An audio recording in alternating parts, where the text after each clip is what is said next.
Mindfulness bukanlah tentang merubah siapa Anda, melainkan tentang menjadi lebih sadar tentang siapa Anda sebenarnya.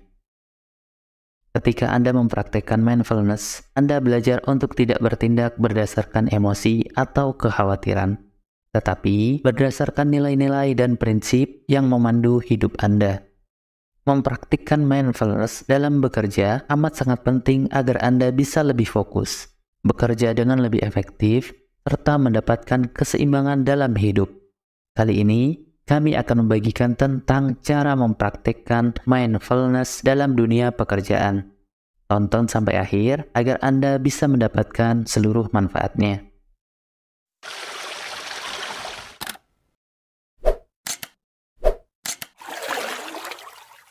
Namanya bekerja, pasti ada kondisi naik dan turun. Walaupun demikian, terkadang kita sangat menikmati, tetapi ada kalanya juga tidak menikmati.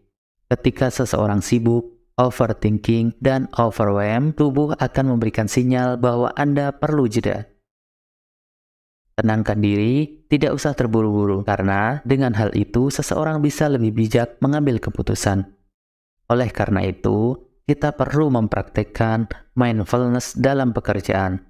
Apabila kita paksakan pekerjaan yang tak nyaman, penuh dengan tekanan, tak masuk akal, sehingga membuat tidur kita tak nyaman, hubungan dengan keluarga terganggu, serta banyak hal negatif lainnya.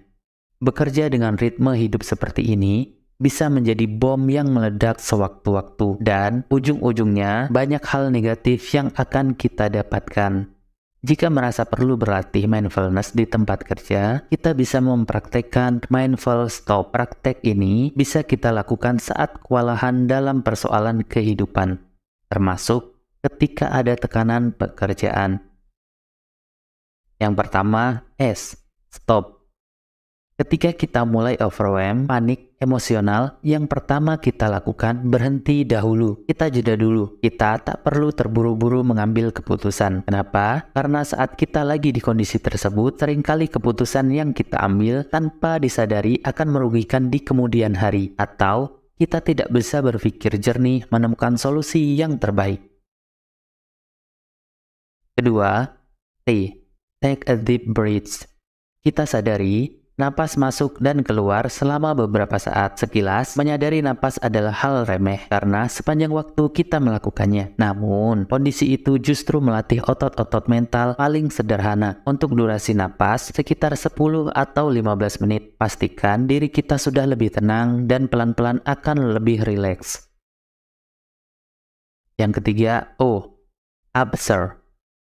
Observasi atau amati apa yang sebenarnya terjadi saat ini. Kalau Anda panik, observasi apa yang membuat panik, emosi apa yang hadir, dan overthinking apa yang muncul dan mengganggu.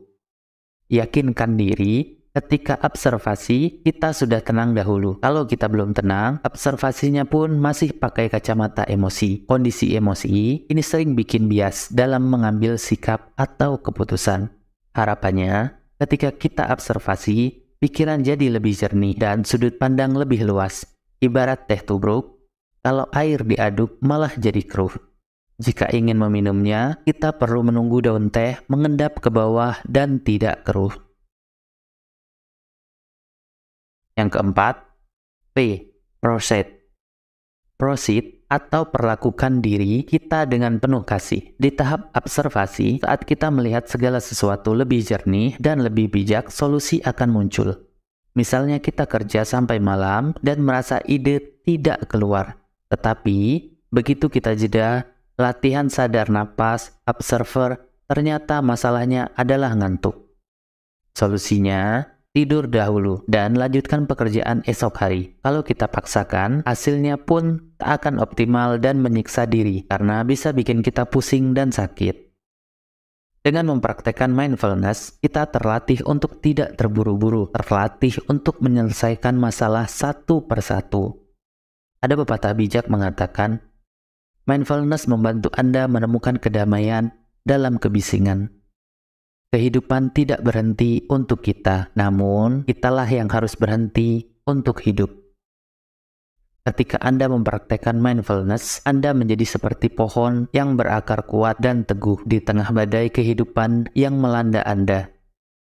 Semoga hal ini bermanfaat. Apabila ada saran dan masukan buat kami, silahkan tulis di kolom komentar. Tetap semangat, selalu perbaiki diri. See you next time. Terima kasih.